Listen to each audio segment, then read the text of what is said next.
And here we go. Good morning, good afternoon, good evening, and welcome to BWTM Sports Gaming. Interesting weekend of boxing. We'll just start very quickly talk with Jamie Smith and Andy Gill. Congratulations, guys. That you did well. You did yourselves proud. The guy you met in the semi-finals I said, once he beat Jamie, I said that guy's going to win the final easy. And he did it pretty coolly. So the boxer tournament is fun. It's exciting. It's good to watch. But I don't really think it's in my personal opinion, I think this tournament should be done for fun, excitement, but I don't think it should go on a professional fighter's record. That being said, Jamie, you did yourself proud, and I'm really looking forward to seeing you in some big fights in the cruiserweight division in Britain in the near future. Congratulations, Andy Gill and Jamie Smith. Everybody knows who you are. Leif Gramerson, good to see you. And thank you for being a member. Really do appreciate that. It's great. So, yeah, do please become a member of BWTM Sports. One of the beauties of being a member of BWTM Sports is that if you don't, when we do the live shows, particularly the live shows that are with guests, what we try and do afterwards, we leave the replays for our guests, for our members, so our members can go back and watch those shows over and over again. That's pretty good, and it gives members that the benefit. Of course, members that are watching, please do leave comments in the comment section as to the sort of videos you'd like me to do. This particular show, Trevor Bryan against Daniel Dubois, for me, is one of the most fascinating fights of 2022. Okay. And there's so many different things. I've got the past, I've got the present, and I've got the future right in front of me as I speak to you about this. And I'm going to take you on a little journey. Take you through down memory lane. Those people who've been down the Bayloric TV route. This is before BWTM Sports, way back in the day. Bayloric TV. I'm taking minds back to then. Now you've got to be a real special fan or member to know about when I was on a show. I can't remember the name of the show now. I can't remember the name. It's completely lost me. But I was on a podcast with Steve Mittman and his father, right? The Mittmans. Very good. They're good, knowledgeable boxing guys. And they're that knowledgeable. They're that good. They had Larry Holmes on that show, yeah? Larry Holmes, the great Larry Holmes. Larry Holmes is a very, very astute guy when it comes to boxing. Very astute. Very astute. And, of course, a legendary heavyweight champion himself. Arguably the best jab in heavyweight boxing. Someone would say Ali, but Larry Holmes had a jab that could take you around the world. And a right hand will take you around the corner. A left jab will take you around the world. And I remember being on shows. Larry was on the same podcast as well. And it was just an honor to be on that show. But I remember being on that show. It was Mike Commitment. And I was talking about Tyson Fury. And they were laughing at me at the time. And I said, you see that Tyson Fury? He's going to go on to become heavyweight champion of the world. That one, I said, that same guy's going to go and beat Klitschko. And they laughed at me. Now the guy's more or less undisputed, won all the belts in heavyweight boxing. They're not too bad, huh? But yeah, just remember that Larry Holmes thing for a moment. Remember the Larry Holmes thing, huh? And then Larry Holmes, again, was in the front row with Don King when Stavern was fighting Wilder for the first time. Remember, I said this before to you. Lock this in your brains, yeah? Lock it in. Just memory lane. Remember I said to you that Stavern was dehydrated. How many heavyweight champions in the history, of boxing, heavyweight champions, have been dehydrated? Huh? This is dehydrated from the end of the first round. Larry Holmes, the great Larry Holmes, was able to understand that Stavern, who was watching, was dehydrated.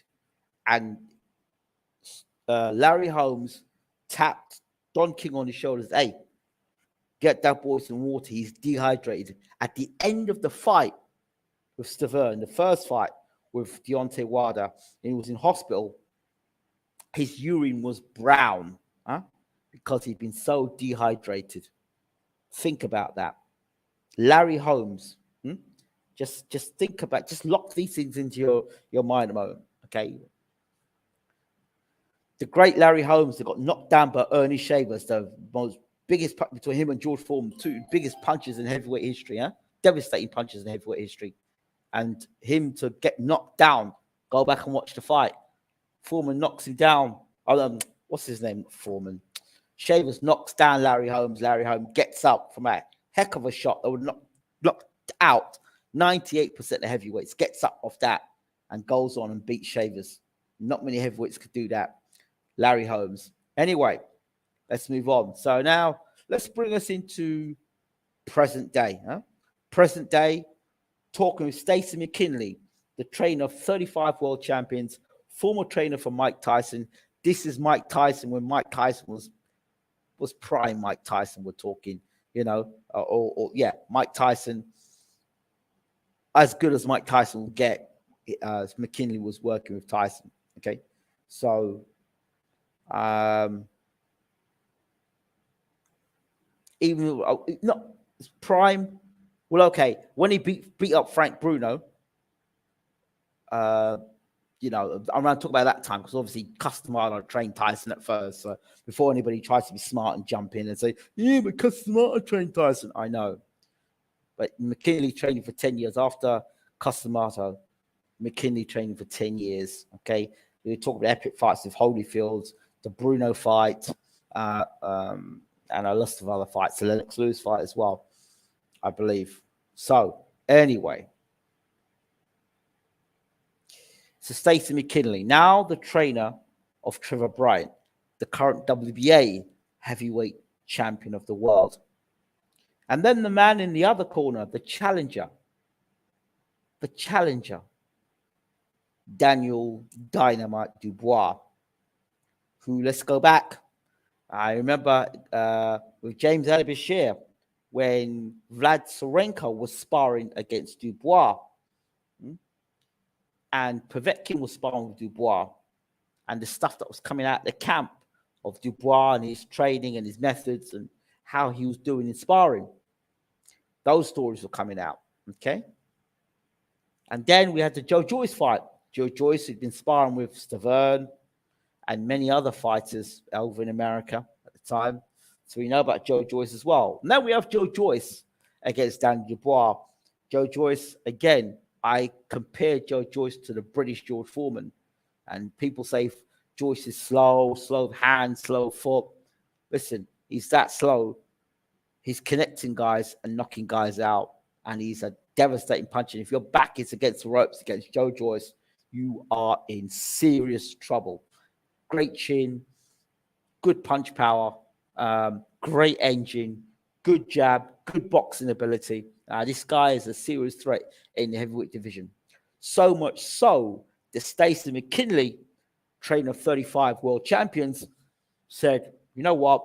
Let's stay well away from Joe Joyce. That guy is dangerous. Of course, there are boxing people out there that think, Joe Joyce is not much.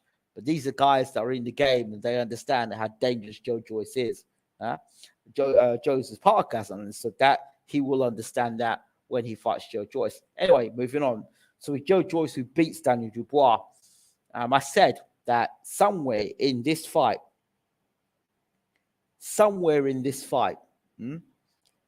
Dubois will find a way out because of the reports I was getting in the gyms about how he was doing when it was put on him. Okay. Now, this is not me saying that. These are reports I was getting with him sparring. Okay, there were sparring reports. And then it came out even when Dubois was faced up to Joe Joyce. Joe Joyce reminded Dubois, hey, you quit in the amateurs. Bro, when the going gets tough, you went missing. And they reminded him of that. And, although the injury with his eye, Dubois, for me, when Joe Joyce started doubling up that jab later in the fight, it looked for me, I could see Dubois himself. He wasn't fancying it anymore. When you're a big puncher knocking guys over, it's fine. When punches start flying back at you and you've got no defense, it's a different matter altogether, huh? It's a different matter. So you're dynamite when you're punching people and they fall over. But when they start hitting you back, it's a different story. Excuse me. So I'm putting this all together quite nicely on a table for you all today. Great, Leif Grahamson says, Joe Joyce is not slowing the rate of rounds. He certainly isn't. He certainly isn't. So let's go on.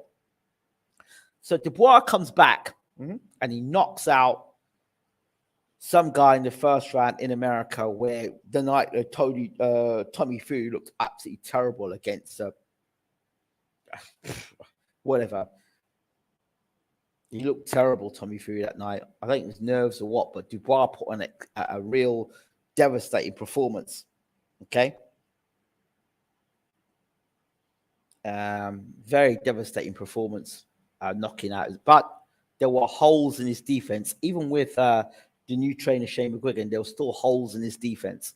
So this is something. The fight, the reason why this fight is so fascinating for me is because it's that thing called sweet science.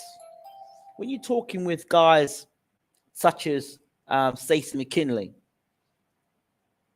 and you're talking about guys like STACY McKinley, you're talking about, that sort of, that these guys are not caveman trainers. These are the sweet science, take punching power away from you.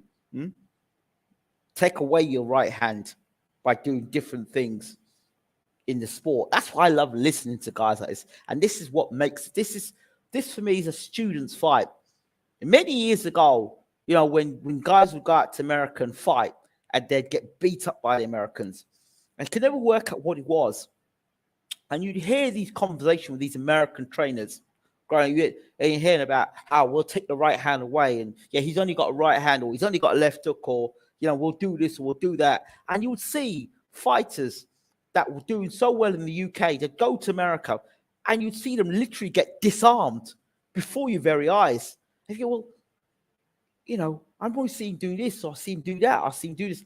And you've seen guys that look so destructive or look so good, literally their best attributes being taken away from them right before your eyes and getting beaten up and just served up on a plate and sent back to England. Those were days. It happens today, but not in the same way. But yeah, that served up their horizontal heavyweight. Yeah, the horizontal heavyweight. Lennox Lewis came along to stop the whole thing about the horizontal heavyweights. 100 years since the last British heavyweight world champion. A lot of history there. And then Bruno became world champion. And we had a cluster fight. Herbie Hyde, Henry Akinwande. So we had a cluster of heavyweights there. Then we had a new generation of heavyweights, Tyson Fury, Anthony Joshua. Yeah. Of heavyweights who've gone on to become world champions. So we've had all that happen. And now we have another one in Danny Dubois, who is challenging to become heavyweight champion of the world. I still find this one of the most fascinating fights of the year, because to the guy on the outside, he'll go and say, yeah, Danny Dubois is going to knock out Trevor Bryan. I can understand that. But these are the same people that said Danny Dubois is going to knock out Joe Joyce. And I told them, Joe Joyce is going to stick that jab in his face. He's a better boxer. He's got better grip, better determination. And he just all round is a man. He's not a boy, he's a man. Yeah. And they all thought, oh, Danny Dubois is going to do this and that. And Danny Dubois fought no one. And as soon as he stuck the jab on him, it's like putting him back the jab for, that's it. And just kept putting the jab in his face. You cannot beat Olympic pedigree. If you've done it the right way, you can't beat Olympic pedigree. And there's been a history of this through the years, not just in heavyweight boxing, where you get these Olympic fighters fight against guys who don't have great amateur records, or just look, even let me take you back not too long ago. You had Lennox Lewis against Frank Bruno. You had with what's this guy? Gary Mason, Lennox Lewis, Gary Mason, big punching British heavyweight champion. Lennox Lewis 15-0, Mason almost like 38-0, yeah? But the boxing ability, the jab of Lennox Lewis shut down all what Mason had to do. Joyce, as I said, was going to do to Daniel Dubois what Lennox Lewis did to Gary Mason. And look what happened in the end. Did he not bust up Dubois' eye? Just the way that Gary Mason had his eye busted up. Huh? You can see it happening. History. If we don't learn from history, we keep making mistakes over and over and over again. Boxing is not just about a guy that can punch very hard. If that was the case, every guy that can punch hard would become champion. But there are other intangibles. Can you take a punch back? What's your defense like? What do you like under pressure? What's your defense like? How do you handle being jabbed back? What happens when you can't land your big right hand? If Daniel Dubois cannot knock out Trevor Bryan, can he box? Can he box? And this is where we're going to go into the behind the scenes of Trevor Bryan versus Daniel Dubois. For those of you who were unable to listen to the behind the scenes of Daniel Dubois versus Trevor Bryan, and the members of this channel had the privilege of being able to listen to STACY McKinley talk at length about heavyweight boxing and talk at length about the science of boxing, and a special guest in Trevor Bryan's camp, none other than the legendary Larry Holmes. Larry Holmes was in camp with Trevor Bryan. Trevor Bryan, his favorite fighter is Larry Holmes. Been a fan of him, been a big fan and studied Larry for years. And Larry was there to see how Trevor was. And he said, like, you know, he wanted to take Trevor on the pads. And McKinley said, no, nobody takes Trevor Bryan on pads. I take Trevor on the pads because I'm his trainer. And Larry's like, okay, cool, no problems. But I'd like you to come in and give him some advice. I'd like for you to give him your expertise on, you know, what you've done as a heavyweight. And here's how the breakdown goes. So Larry Holmes was watching Trevor Bryan, watching how he was moving in the gym and everything. Larry's like, that boy knows how to throw a jab. He knows how to throw a jab. And Larry was discussing what Bryan went to ask Larry how he threw this jab so well when he was heavyweight champion, because that's his idol, Larry Holmes. So he's picking his brain, talking with him. And then when he discovered that the way he was throwing the jab was the same way Larry Holmes was taught how to throw the jab, right at that moment in time, you could see chemistry between Larry Holmes and Trevor Bryan. And then McKinley talked about skull work, which is something as a coach I totally get. Where Larry Holmes was talking to Trevor Bryan about his place in history and as a heavyweight champion and what he needs to do. And so they're doing a lot of work together, Trevor Bryan and Larry Holmes. And I said to STACY, without being disrespectful, Trevor Bryan's last performance, if he fights that against Daniel Dubois, he's going to get belted. And STACY said, look, I totally agree with you. I totally agree with you. He said, I didn't even wait until we got into the changing rooms after the fight was over. I went up to Trevor and asked him if he wanted to be heavyweight champion of the world. I said, because this is unacceptable. Talked to him about his weight being too heavy. Talked to him about his application. So now they're taking everything into consideration. They've worked to get nutritionalists, sorting Trevor's diet out. Larry Holmes has been in camp. So we expect to see a better Trevor Bryan. There needs to be a better Trevor Bryan, or else, Danny Dubois will do what a lot of people expected him to do. The fascinating thing about this fight is this. There's a saying in boxing, and I'll come back to that say again. Show me a right hand, it will take you around the corner. Show me a left jab, it will take you around the world. A good left jab. A good left jab will open up opportunities for you to throw your right hand. A good left jab will put you in positions to stop an individual throwing the right hand. Again, we have evidence of that.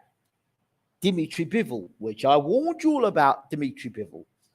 I warned you about Bivol. No, Canelo's going to knock him out. Canelo's going to walk him down, knock him out. Easy work. I said, if you can't walk down Kovalev, because of the jab, you're not going to walk down Bivol, who's bigger, stronger, and a better boxer. No, you guys don't listen. And you make the same mistakes over and over and over again. Over and over and over again. Now we know already from history, Daniel Dubois is not the same puncher when he's backed up with a jab. He's not. Daniel Dubois, when he comes forward, he throws big bombs and he's a big puncher. But when you push Daniel Dubois back, there are problems. The other thing about Daniel Dubois, when he's coming forward, chucking bombs, he leaves himself wide open to be knocked out. He's wide open for getting knocked out. Go back and look at that last fight he had. It was exciting, but the guy was outgunned from the start. That guy had no jab. Dubois just steamrolled him, and that's fine. But you don't learn anything from that. So from the Joe Joyce fight, now I asked the question before he went and fought Joe Joyce. Who did he fight? Who did Daniel Dubois prepare with or prepare for? Who did he use? Who did he use to prepare for that fight against Joe Joyce? Just like I asked people the question, who did Luis Ortiz prepare for before he fought Deontay Wilder? Your preparation, when you're fighting for the championship of the world, there was a method until Eddie Hearn got into this nonsense, right? There was a method that you would fight guys. Look at Lennox Lewis. He knew he was going to fight Mike Tyson. So he fought guys that were similar, or if not similar, that would bring their heat to him, okay? Examples. Lennox Lewis fought Lionel Butler. Squat, short, threw lots of punches, put the pressure on. Fought Mike Tyson-esque, not Mike Tyson. Obviously, he couldn't get Mike Tyson, but he got guys who were like Mike Tyson. Short, squat, similar dimensions, looking to fight. Again, he brought in, he fought Ray Mercer. Short, squat, good chin, power puncher. And again, a gold medalist in the Olympic Games. Lennox Lewis was the super heavyweight. Ray Mercer was their heavyweight. And again, Ray Mercer has been on BWTM Sports. Check that interview out on BWTM Sports. Again, we get them in here. Again, Hasim Rahman, the guy that knocked out Lennox Lewis. Again, on BWTM Sports. Check that interview out as well. I'll be posting them back out as well. Anyway, as I digress, let me come back. So there's history that shows us things. Shane McGuigan is not a heavyweight trainer. What does he know about heavyweight boxing? He's not a heavyweight trainer. You might be able to train them little guys, but when you train them big guys, there's a way you train the heavyweights. People might think I just sit here and just listen to James and Uncle Bashir just go on and on and on and talk. I take this as learning. I try and learn from these trainers. Try and learn from them, pick their brains and ask them questions. Many people you watch, it's like goes in one ear and out the next. I just wonder if people are actually listening and actually taking the information. That's what makes this fight fascinating, because you have a guy in Dubois that's coming, right? and from the history of heavyweight boxing and the history of British guys going to America, are they going to pull all those tricks out with STACY McKinley? Are they going to pull those tricks out when Dubois goes over there? What tricks are going to be used when he goes to America with Shane McGuigan? Shane McGuigan's not an experienced heavyweight trainer. No way. So McGuigan will be learning on the job.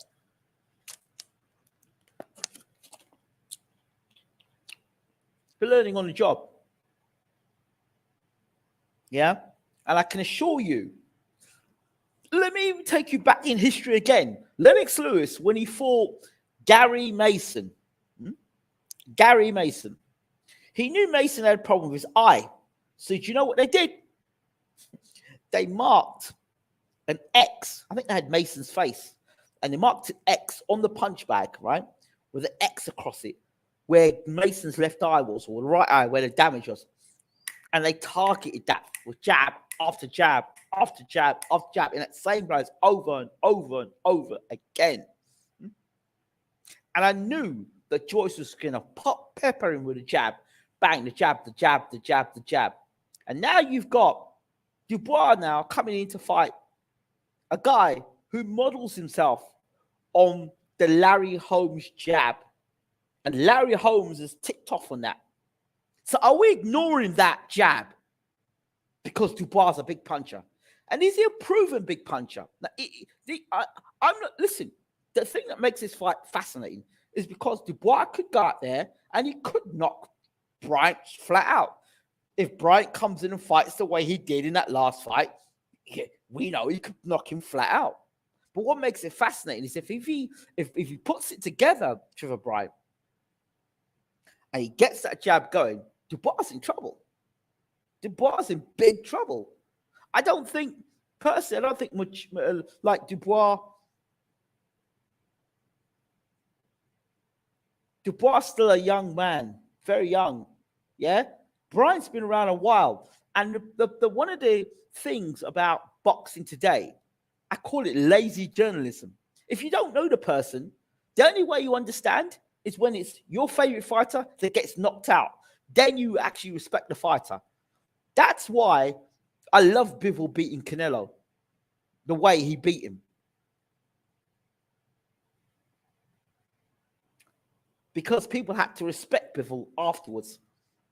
The way he beat Canelo was so convincing, people had to respect him. They had to acknowledge him. Even the judges had to acknowledge him. And now he's got problems because it was stupid matchmaking from the start. Reckless matchmaking. He's got a 3-fight deal with DAZN. Stupid matchmaking because you now, first of all, you fight a guy that had really no name. Right? You should have fought Gennady Golovkin instead. You fought a guy who had no name. He was bigger than you. He was stronger than you. He was better than you. Why would you fight him? Why would you fight him when you could have fought Gennady Golovkin? Ridiculous. Poor matchmaking. And then that guy saying he'll fight you again at super middleweight. Wow. Wow. Canelo can get better. Yeah? They still can't get past the jab. And if you can't get past the jab against a guy like Bivol, you got problems. You got problems. All this, oh, Canelo's improved since Floyd. He's done this and that. Who's been technically good enough to beat him since then? Oh, Bivol doesn't punch hard. He punched hard enough to back up Canelo. The same Canelo that beat up on Kovalev is the same Canelo who's not big enough now. He's too small now. The same Canelo that was going to fight Usyk up at heavyweight and beat Usyk. That same Canelo. The same Canelo who was sparring with Frank Sanchez. The same Canelo. It's too small for Bivol. Boxing fans are full of BS. Let's come back to this fight with Trevor Bryan and Daniel Dubois.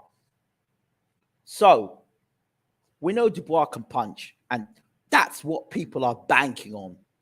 Dubois lands a big right hand, and knocks out Trevor Bryan. Well, what else does Dubois got other than that big right hand?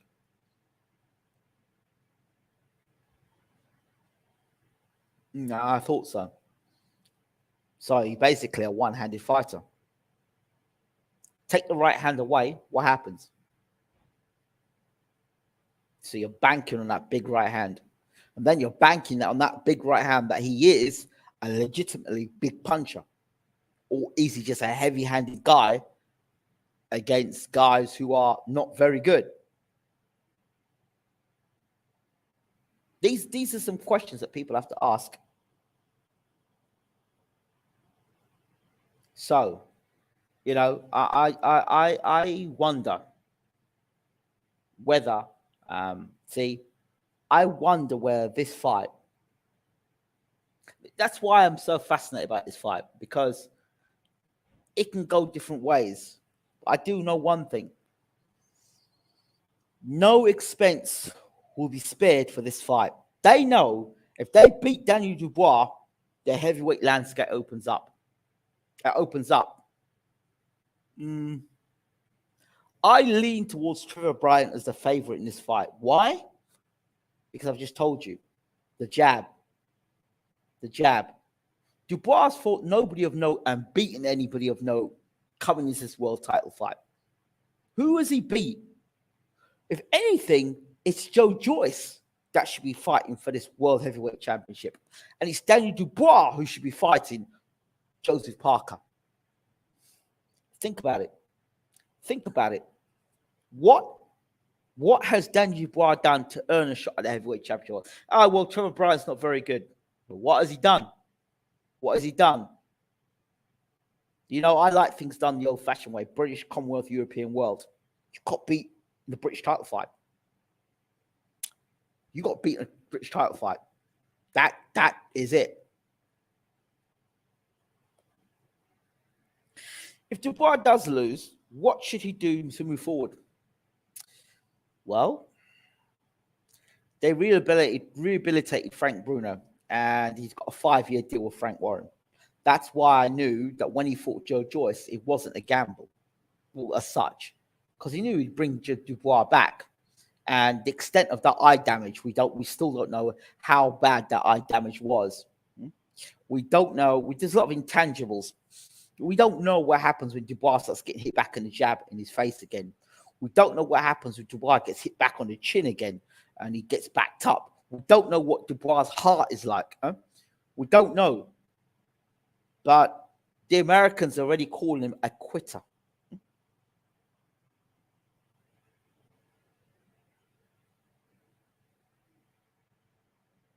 It's going to be an interesting fight.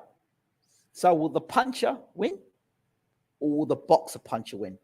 Will the Larry Holmes left jab be key in this fight? Will a Trevor Bryan, who is lighter, switched on, and motivated enough to beat Daniel Dubois? I mean, is he prepared and ready to fight? Or is this another gamble? The Joe Joyce fight was a gamble. This fight is even more of a gamble. If he gets beat, I think he needs to go back and British, Commonwealth, European, world. That order, that way. English title, British, Commonwealth, European, world. I'd like to see him go back a step, fight for European title. Do something even Dillian White didn't do. So those are my thoughts. Fascinating fight. One of the most fascinating fights of the year, because I want to see in real time what they've been cooking up in America, the welcoming of Daniel Dubois to America.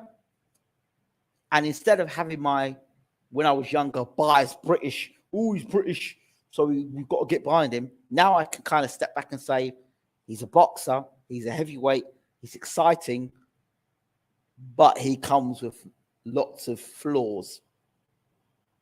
And he's inexperienced. That's what it is. Highlight reels are there for a reason. Highlight reels are there to make you look good, to promote you. But highlight reels cannot give you the experience of fighting at top level. It's a gamble. It's a risk. I think it's a gamble, and I think it's a risk that Dubois is in this fight. A lot of people think Dubois will knock him out. I understand it, and I see it. If you take the right hand away from Daniel Dubois, what have you got left? As for the Tony Yoka fight, I was shocked. I called Martin Bakole before the next coming of, what's his name again? The president. Because of the way he's short and squat and throws punches. Tony Yoka looked a shadow of himself. And I have a lot of questions after Tony Yoka. I question whether he got beat up in sparring really badly. You know, Tony Yoka and F.A. Jackman's got that same faded look about them. Is he interested in boxing anymore? The next question, Tony Yoka needs to really consider what he's doing with his boxing career. And the other thing I question is, was Tony Yoka's career based around being on the gear? I don't want to start throwing accusations out, but what I saw of Tony Yoka there, he looked a shadow of the Tony Yoka who I thought was going to become heavyweight champion of the world. He looked shockingly terrible. He looked absolutely awful. He made Martin Bakole look like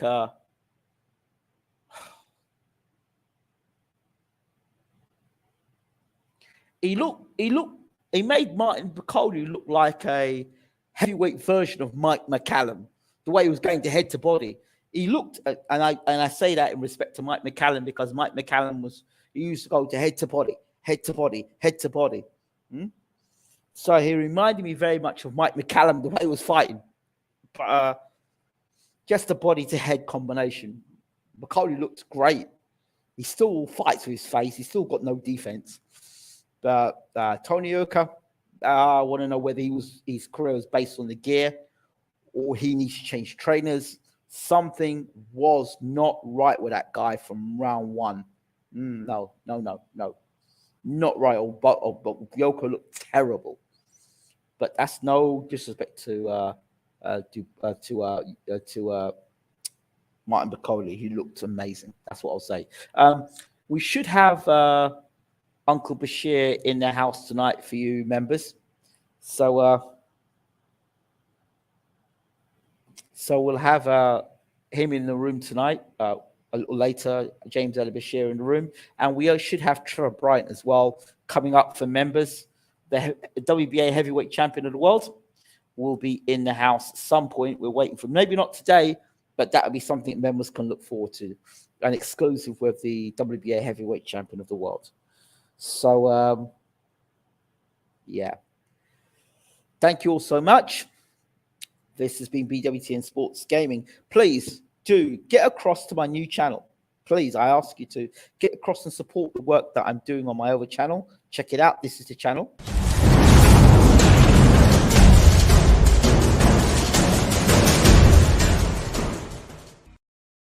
Across there as well. And let me give you this as well to check out. Let me give you this page to go and have a look at. There quickly.